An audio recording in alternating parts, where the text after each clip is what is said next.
Halo, Assalamualaikum Pak Derajat. Sudah muncul? Oh, Pak Rajak. Sudah. Pak Derajat belum?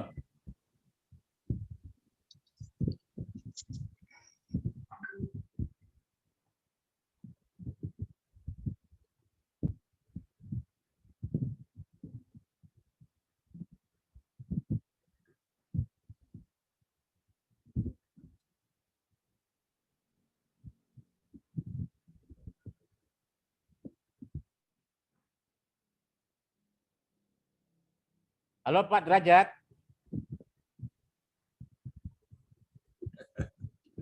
Mana di Pak Derajat nih?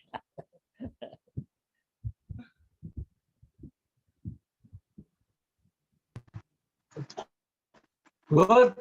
Oi, siap. Kok lancaran yang semalam sih? Enggak, karena kebetulan kan sesi pertama kita, ya kan? Itu kan ada 2 sesi. Gitu di setting. Jadi dia kacau dia gitu loh. Dan ternyata Jack, kalau dia narasumber harus pakai co-host gitu. Ini partisipan pada kemana? Pada bobo nih. Enggak, dia lagi mau masuk baru. Ini baru 6. Baru 6. Tunggu aja nggak apa-apa. Gue udah masuk ya, Bud. Udah masuk ya. Udah masuk. Karena kan, masuk, Win. Ya. Masuk, hujan di luar, masuk. Masuk kemana Win? Suja ya? Suja kok nggak ada gambarnya, Ja? Budi Gayat baru masuk tuh. Budi ketawanya udah Gue kayak lagi di Cileter. Gue lagi di Cileter. Aduh. Suja, Jadi ketawa aja. kamera dong, Ja. Sombong Iya. amat. Tahu dia Pak Haji. Nah, kan ganteng, Ja. Terus Mono lo baca tuh. Iya, botaknya mulai kelihatan, baru Ibu selesai Ade. makan katanya belum bisa masuk, belum selesai makan. Udah mulai Terus botak Mono. rambut. Terus Mono makannya lama, disuapin istri. Iya. Gimana, Dek? Sehat, Dek? Aliana di jalan. Iya, alhamdulillah. Itu rezeki yang kita lupain Wah, kadang-kadang. luar Iya, biasa. benar. Jeki mana gambarnya? Disyukuri, dinikmati. Jeki tahu Jeki mana tuh. gambarnya? Oh, Foto botak doang. itu kalau gambar yang benernya botaknya. Jeki mana Jeki Tunggu, Bud, gambarnya? tunggu. Bud, Tunggu lagi dibedakin bokin. Jeki mana gambarnya? Kok nggak ada? Jeki lagi pakai rambut palsu. Lagi dibedakin bokin dulu. Udah kayak penyanyi aja, Jack. Bud, Hah? gua ngopi dulu ya. Iya, silakan. Wah, ajak-ajak dong. Di tempat lo aja ngopinya. Gue ngajakin ngopi pada nggak mau, maunya begini, nggak ada yang ngopi deh jadinya. Bener dia. Ini tadi kopi dari Gayo. Tetaplah. Mau diceritain doang. Pahit aja. Iya, Dek. Kita diceritain doang. Soalnya depan kita air putih nih, rasa Gayo. Main dikit ya. Nih jadi kayak gini. Bud, Ya. Bud. Ya. Nih kopinya nih, ambil satu-satu nih. Boleh tuh, Ja, Asa. Share dong, share. Iya, boleh, Kak. Di share. Ini. Ya, mau Ja. Ya, mau. Baik. Kalau mau pamer kamera doang. Mohon teman-teman di unmute karena narasumber kedua akan memulai presentasi. MW itu Jack ya? Ya, tolong teman-teman di unmute karena presenter kedua akan muncul, Pak Derajat Muhammad Jalani. Bagaimana Bang Ajam? Muncul belum? Udah. Oh. Aku share yang tadi ya. Aku share yang tadi ya. Oke. Boleh. Oke, makasih.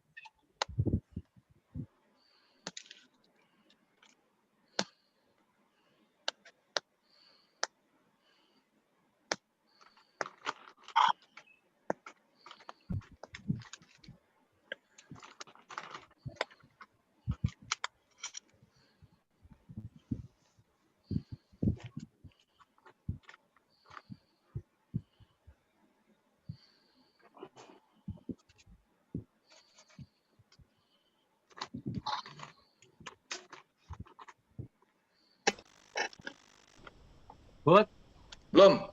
Belum ntar. Bud. Belum ntar dulu. Itu fotonya kayak Nurdin Abdullah. Good. Hah? Sabar Fotonya kayak dong. Nurdin Abdullah. Iya. Sabar dong, gue jadi grogi nih. Bukan tuh fotonya kayak Nurdin Abdullah yang dicokok KPK tadi itu. Lihat, udah muncul. Belum. Oh, belum. Ntar dulu tuh. Muncul hostnya. Jack, kok nggak berani ngeledekin apa? Muncul. Bang Ipar, Jack. Ya udah tadi kan fotonya mirip Nurdin itu apa Nurdin apa?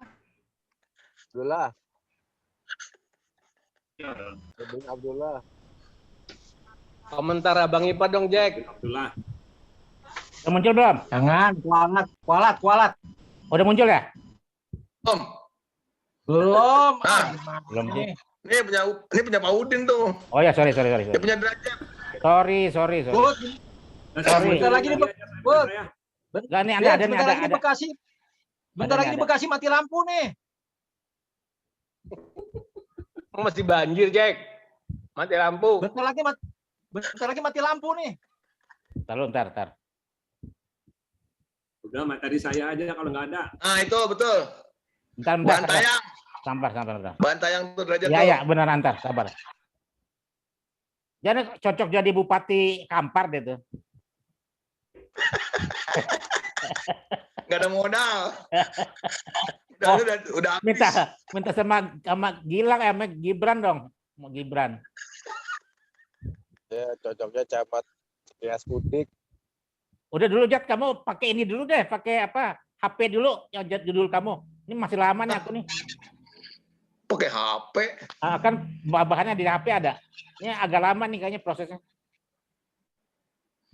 Atau gua dulu masuk. Iya, masuk lo dulu. Bacain. Ya, lu keluar dong. Bacain. Ini agak lama ininya apa namanya Lu prosesnya. keluar dulu, gua masuk. Ntar dulu. Masih bisa nggak ntar? Ntar gue aja keluar deh ya, tutup pintu dulu ya. Udah nih, tuh, udah ya. Jat, udah tuh Jat. Oke. Belum. Udah. Assalamualaikum warahmatullahi wabarakatuh. Alhamdulillah wasyukurillah wa nikmatillah. Saya kangen-kangen dengan teman-teman semua nih, bisa kelihatan. Cuma Mbak Winnie aja nggak kelihatan mukanya nih. Cuma keluar suaranya doang, Mbak Winnie. Mukanya nggak kelihatan nih, Mbak Winnie. Intinya sih sebetulnya baru cuma ngajak-ngajak doang. Jadi belum sampai teknis kayak Pak Udin gitu. Jadi intinya belum sampai ke masalah tanahnya, belum. Tapi cuma saya coba mengungkapkan bagaimana pentingnya suatu the whole of government, ya, whole of government, keseluruhan dalam pemerintahan. Nah ini apa itu whole government? Next Pak Budi, next. Oke.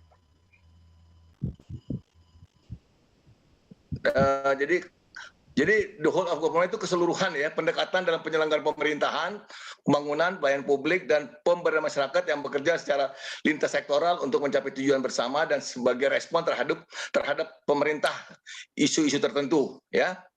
Oke. Nah, terus kemudian itu whole government. Nah, ini pemikiran saya nih, dasar hukum yang dapat dilandasi itu tata ruang DKI ya. Lebih khusus lagi tentang rencana detail tata ruang. Tentang kemudian rencana ruang terbuka hijau harus 30% dari DKI. Terus bagaimana dengan wilayah sungai sekitar Bogor, Puncak, Cianjur. Terus lokasi danau sekitar Jakarta.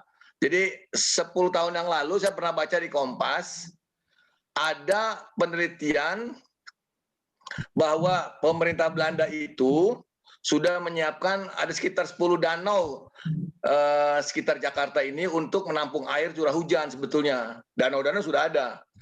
Cuma mungkin teman-teman ada yang pernah mengclipping koran itu, alhamdulillah banget tuh ya. Saya pernah baca masalahnya. Cuma saya nggak clipping. Jadi pemerintah Belanda itu sudah menyiapkan danau-danau untuk menahan air masuk kota Jakarta. Sebetulnya sudah ada ya. Cuma kenyataannya danau itu sekarang berubah fungsi. Jadi tempat tampungan air itu sekarang menjadi tempat wisata. danaunya mengecil danaunya.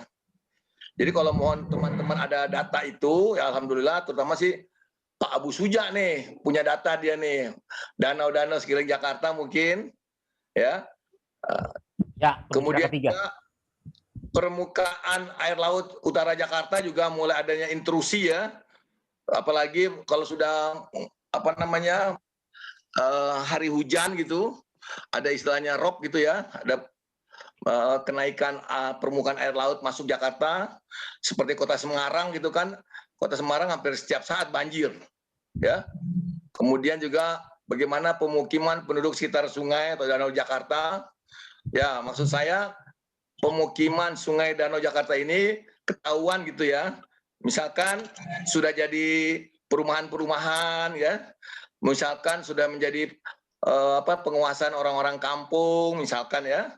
Kejadian yang ada di Pamulang dulu, bagaimana banjir besar menghantam perumahan mewah di sekitar Pamulang, ya, banjir tuh. Karena memang daerah itu sebetulnya daerah aliran sungai, tapi sudah jadi perumahan, hasil banyak yang runtuh perumahan di sana. Terus kemudian yang sudah dibuat oleh pemerintah Ahok, ya, banjir Kanal Timur, ya, itu ada seorang pegawai saya dulu rumahnya sampai pinggir sungai itu udah bongkar sama Ahok tuh sekarang. Jadi ada BKT, ya, bagus banget. Terus kemudian juga Pak Ahok juga sudah membuat peremajaan sungai di sekitar Kampung Melayu tuh, ya, itu bagus banget tuh, ya. Jadi artinya sepanjang sungai itu tidak boleh ada perumahan mestinya. Yang paling bagus ya sekarang dibuat oleh Pemda sekarang lah ya, adanya jalan, hanya jalan mobil aja, ya.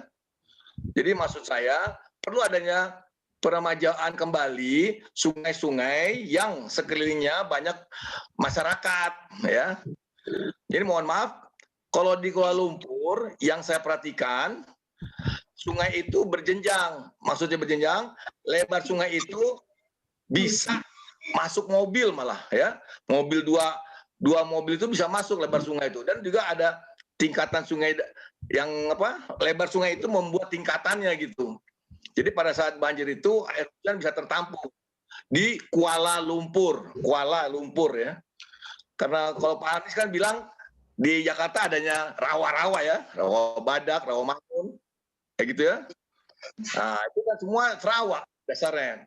Cipinang juga banjir gitu loh. Jadi mau tidak mau memang kondisi kontur dari DKI itu memang sudah bentuk rendahan gitu ya, berawak gitu. Nah terus kemudian, dari pemukiman penduduk Sungai Jakarta ini mungkin bisa terpantau ya, berapa sertifikatnya, berapa rumahnya gitu loh. Berapa yang belum ada surat-suratnya bisa ketahuan sebetulnya kalau bisa koordinasi dengan ya BPN, kantor pertanahan Jakarta, terus kemudian juga bisa dengan kantor kelurahan kecamatan. Jumlah penduduknya gitu loh. Ya. Nah, saya berharap dengan adanya curah hujan yang Pak Udin sampaikan itu ada aliran sungai juga dari puncak itu. Sehingga kalau dari Pak Udin curah hujan itu jelas masuk ke sungai itu berapa jumlah ya, per sungai gitu. Jadi nanti akan saya kolerasikan dengan kepenguasaan tanah sekitar sungai atau kepemilikan tanah sekitar sungai itu ya. Itu dia yang saya maksud. Terus kemudian perlu adanya pengelolaan, pengaturan air sungai.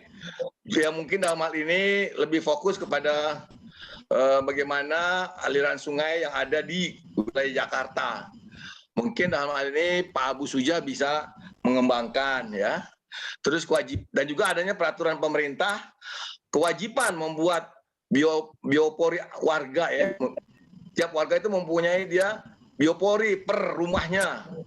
Yang memiliki rumah ya, yang memiliki rumah, ya rumah aja lah. Jadi setiap rumah itu diwajibkan membuat biopori, ukurannya tergantung besarnya rumah gitu.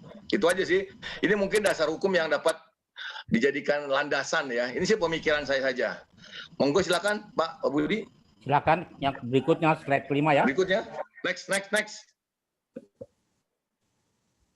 Nah ini kata kuncinya adalah coordination ya. Jadi ini sedikit gambar bagaimana orang membuat jalan kereta api bingung ya. Nah ini benar-benar kenyataan dia di Tanjung Pinang tempat saya bekerja, ada pengukuran keliling itu pun zaman sekarang pun nggak ketemu tuh, nggak ketemu titik koordinatnya nggak ketemu. Ini jujur saya katakan di Tanjung Pinang, teman-teman pengukuran BPN dengan alat canggih, dengan orang yang cukup berpendidikan lah ya, D1 pengukuran pun agak sulit nih untuk menyampaikan menyatukan hasil ukurannya. Jadi the key word is coordination. Next.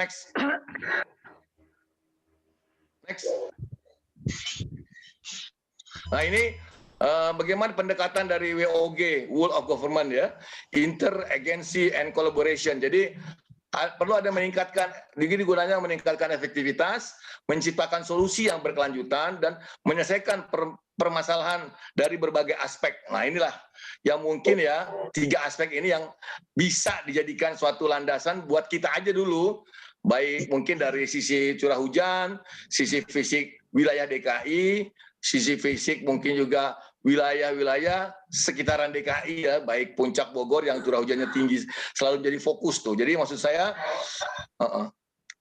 silakan lanjut. Pak Budi, next. Next. Nah, mengapa Whole of Government? Jadi ada eksternal, ada internal. Nah, di sini timbangannya ternyata internal ini lebih berat ya, lebih besar kepentingan internalnya ini kebanyakan nih.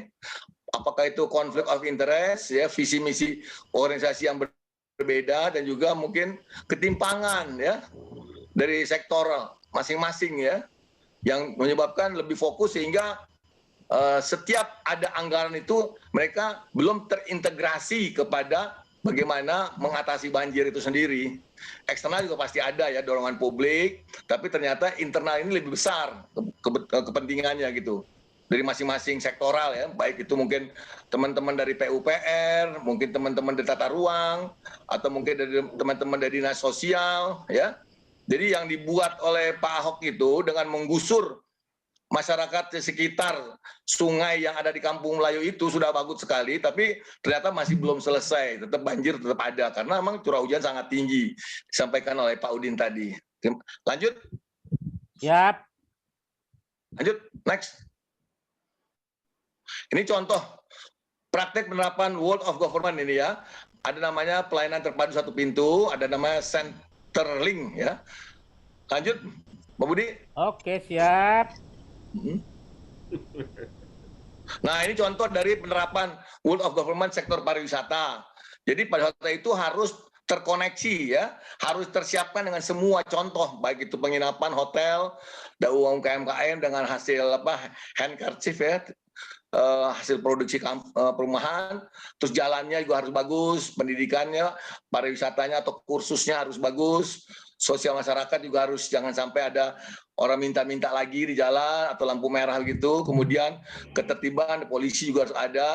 Nah, rumah sakit kesehatan harus ada ya. Terus kemudian juga penyediaan ya, sarana jalan, terus komunikasi harus ada ya. Sebagai contoh misalkan kejadian yang di Bali itu bagaimana orang asing itu mabok ya, mabok tengah jalan ngaco, bikin keributan ya, mau nggak mau polisi turun tangan gitu loh. Contoh sederhana begitu. Kira-kira tahun lalu ya, itu contoh sederhana aja. Jadi untuk sektor pariwisata saja banyak sekali faktornya gitu loh. Apalagi banjir gitu loh. Tapi dalam hal ini saya lebih cenderung banjir itu dengan kemampuan kita yang terbatas gini ya kita coba aja ya. Dari sektor fisik, sektor katakanlah curah hujan, itu kita gitu aja kita coba ajukan. Next. Oke, siap. Ini contoh kasus juga pengembangan pariwisata di Kabupaten Lombok Timur ya. Di sini memang harus ya bersinergi nih ya, jalannya, pantainya, terus objek wisatanya ya harus sinergi. Ini contoh pariwisata saja. Lanjut, next. Siap. Ini contoh rumitnya pembangunan infrastruktur di DKI nih. Ya, ini Pak Abu lagi ngawasin teman-teman yang gali-gali jaringan nih Pak Abu nih, pakai seragam DKI itu. Itu apa nama tali kabel listrik sampai menggantung di jalan raya, kan merepotkan semua kan. Nah, seperti itu dia. Sampai kejadian pernah ada juga kan di daerah Jakarta Timur, bagaimana seorang anak keceblus dalam saluran air pada saat hujan, tidak ketahuan. Ada kejadian itu ya. Ini contoh sederhana saja untuk perlunya koordinasi dalam pembangunan infrastruktur. Next. Siap.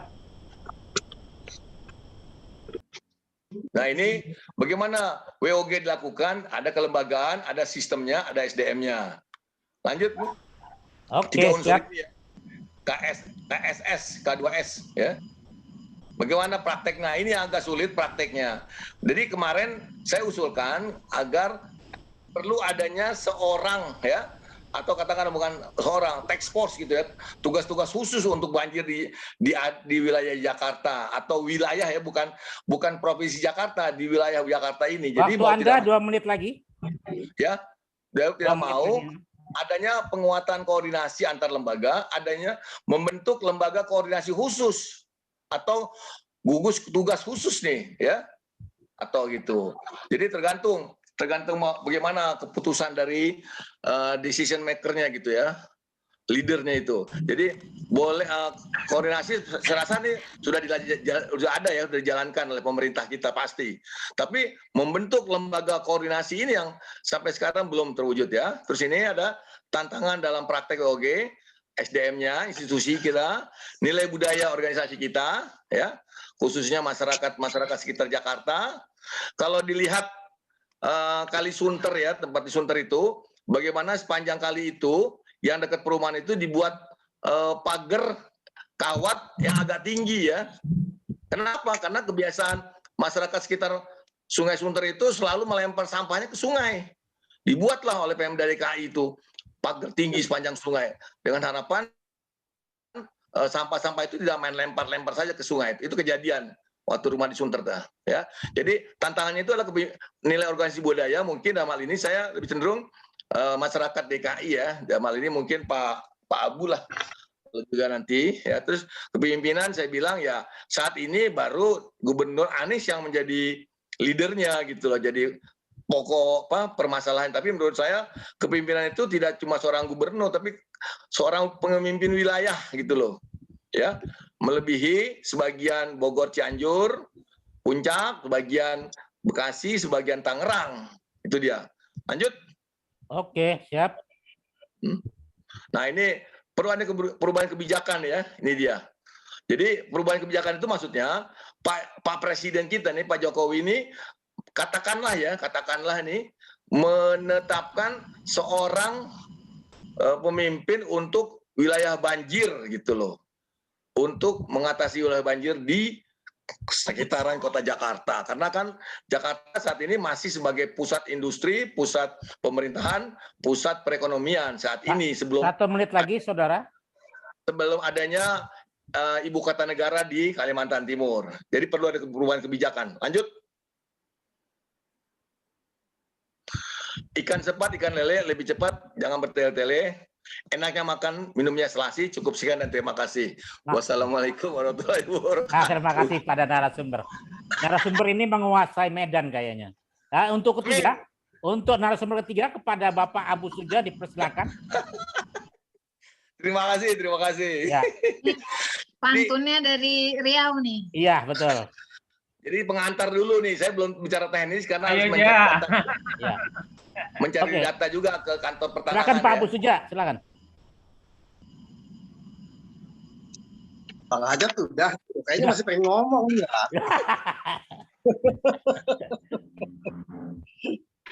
Waktu untuk Abang. Oke, assalamualaikum warahmatullahi wabarakatuh. Waalaikumsalam warahmatullahi wabarakatuh.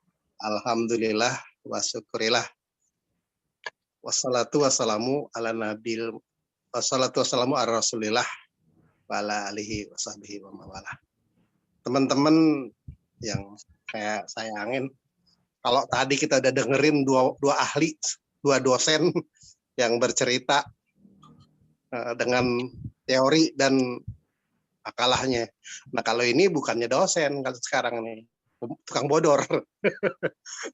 Teman-teman sekalian, memang saya mohon maaf nih kalau disuruh ngomong, saya malu sama Adi karena bahasa Inggris saya nyontek dia. Waduh, Wawan matematik saya nyontek dia. Boro-boro pinter jadinya dia ngomong nih. Tapi gini, karena dikasih saya menghormati teman-teman, jadi saya ngomong aja deh ya. Nanti kalau emang nggak bener ya silakan nih, karena banyak teman-teman juga yang ahli. Gini, saya dulu lahir, besar, sekolah, kuliah, kerja semua di Jakarta.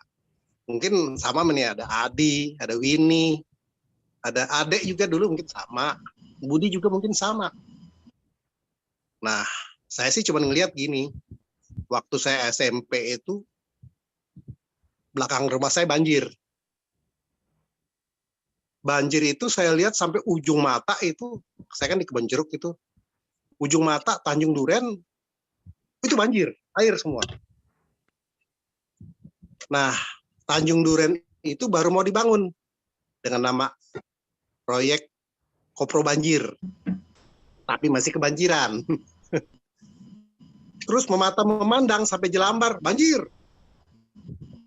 Kalau lihat ke barat sampai Kembangan, banjir. Kedengeran Kelapa Gading juga saya Sunter banjir. Nah mungkin Jeki juga termasuk yang lahir besar Jakarta ya, Jack ya? Ya, banjir, daerahnya banjir tuh. Tambora. Iya, jadi memang banjir. Jadi gini sebetulnya kalau saya lihat, Jakarta itu tumbuh dari satu kota yang namanya kampung besar. Jadi bukan kota yang direncanakan. Lebih cepat masyarakat membangun dibanding perencanaan kota itu sendiri.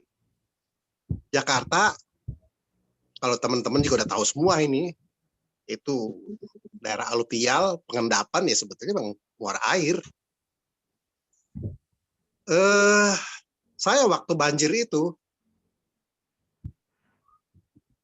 hobi.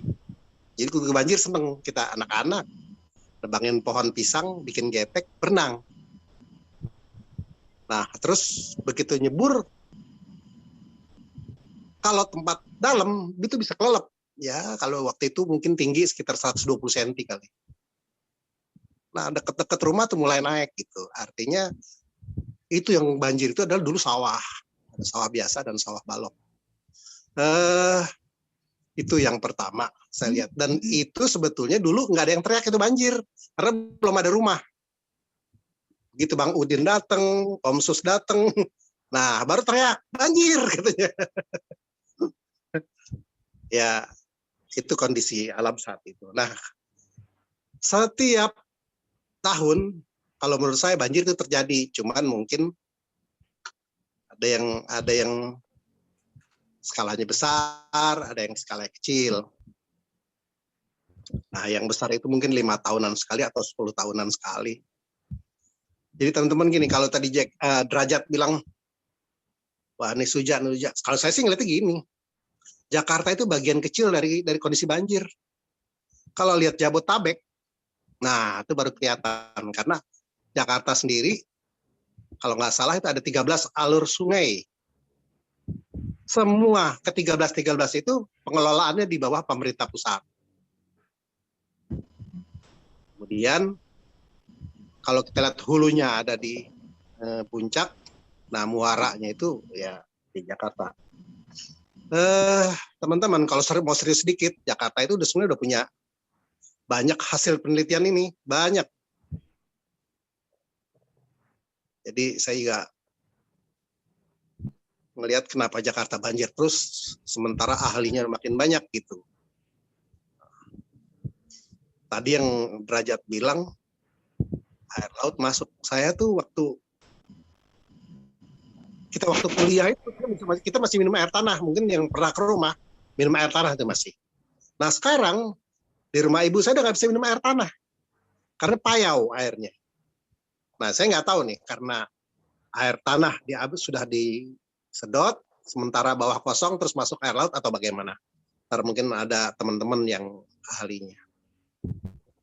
Memang sih menurut informasi katanya Jakarta itu setiap tahunnya turun 2 mili apa 2 senti. Win, tolong bantuin Win. Ya. Nah, kondisi ini kalau terjadi terus-menerus, suatu saat Jakarta tuh bisa menjadi kayak apa sih? Kayak balong gitu loh, menurun. Nah, pemerintah, baik itu yang tadi Ajat bilang penguasanya ini, sebetulnya perencanaannya tetap itu. Tinggal yang mana dulu dilaksanakan, tinggal kebijakannya. Memang Ajat bilang kebijakannya di Jakarta ini kadang-kadang gampang-gampang susah. Kebijakan penguasaan ada di pemerintah pusat, tapi yang harus melaksanakan pemerintah daerah. Kayak contoh gini, kalau pemerintah pusat untuk ngurus sungai itu pengennya naturalisasi. Naturalisasi apa? Normalisasi. Nah, kemudian pemerintah daerah maunya naturalisasi. Sebetulnya dari dua istilah ini masing-masing punya kelebihan dan kekurangan. Mungkin teman-teman ada yang lebih tahu. Tinggal kebijakan yang mana yang mau diambil. Kalau saya lihat tuh siapa yang bisa berkuasa, dia yang bisa ngambil kebijakan gitu. Kalau mau serius lagi, sebenarnya Jakarta itu punya ada yang namanya rencana jangka menengah, pendek dan menengah untuk pembangunan di Jakarta. Apa sih istilahnya, Win? RJPM. Milik daerah itu, MD jadinya. Nah, itu kalau kita lihat, itu langkah-langkah untuk 5 tahun gubernur berkuasa itu udah jelas. Ini harus melakukan ini, harus melakukan ini. Nah, gitu kira-kira. Memang saya terus terang, mohon maaf teman-teman, saya nggak punya data. Orang pikirannya kemarin kita ngobrol bareng-bareng, suruh ngomong serius, sorry jadinya Pak dosen nih, terutama Pak Budi 4 derajat yang kelihatannya, waduh, saya tuh nggak ada apa-apanya. Jadi teman-teman, kalau memang kita serius,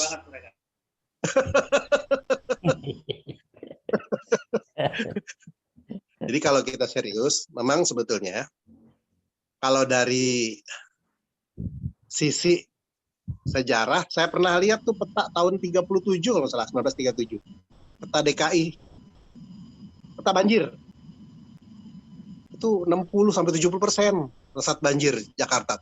Coba bayangin. Untung ada Bang Udin sekarang nih. Banjirnya dikurangkan Bang Udin ya.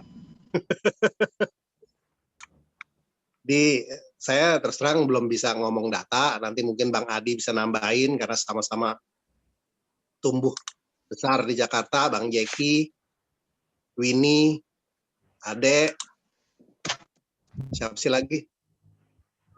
Aryono juga mungkin, walaupun namanya pakai O, mungkin lahir besar di sini kali. Bang, 2 menit lagi Bang. Bang, bicaranya 2 menit. Ya udah. Emang gitu kali Om Budi. Saya sementara ngomong. Ntar teman-teman yang nambahin semua. Baik. Makasih. Assalamualaikum warahmatullahi wabarakatuh. Salam. Silakan Bapak Ibu yang mau bertanya.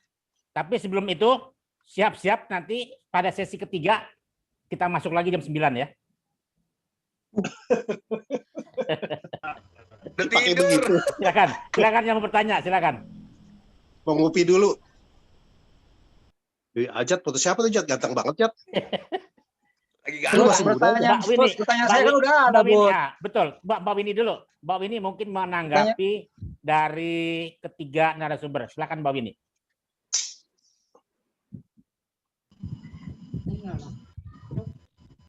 Oh, ini suaranya doang. Silakan Mbak Winnie. Assalamualaikum warahmatullahi wabarakatuh. Waalaikumsalam. Dengar suaranya? Waalaikumsalam warahmatullahi wabarakatuh. Halo. Halo, ya, dengar bagus. Nah, dengar. Enggak, ini saya hanya mau meluruskan lagi yang Pak Abu Sujah sampaikan. Jadi yang tadi dimaksud dengan rencana pembangunan memang kita harus tetap mengacu ke situ. Rencana pembangunan jangka panjang RPJM, ada RPJP, mulainya dari RPJP di provinsi tingkat nasional, RPJM, kemudian sampai kita ke Rensta. Memang kita kalau kerja harus lihat ke situ. Walaupun banyak akhirnya dalam prakteknya bisa jadi berubah-ubah ya. Tapi itu semua bisa dijadiin patokan. Nah, rasanya makin ke sini karena kalau saya sih melihatnya hanya satu.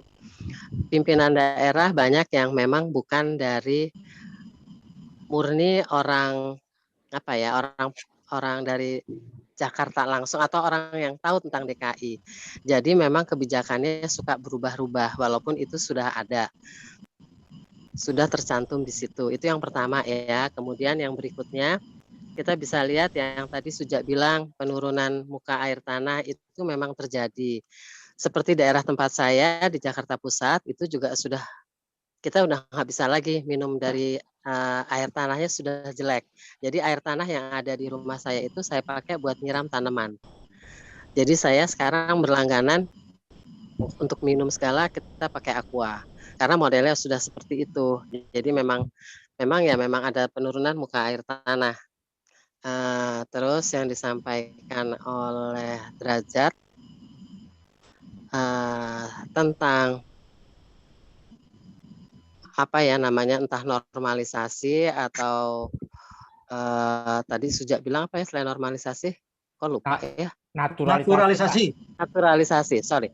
Normalisasi yang di Kali Ciliwung yang di Bidara Cina itu memang benar. Jadi dengan adanya itu sebagian besar banjir sebetulnya bisa diatasi. Tapi ya balik lagi ke gaya orang kita yang buang sampah sembarangan. Jadi ya percuma itu sudah kalinya sudah dilebarin begitu, tapi orang masih buang sampah sembarangan. Saya rasa itu dulu. Oke, makasih Mbak Win. Mungkin ada teman lain yang mau nambah. Ya. Karena waktu juga tinggal 2 menit, kita start dengan sesi ketiga. Saya live dulu ya. Oke. Jadi matiin lagi ini dulu. Matiin dulu.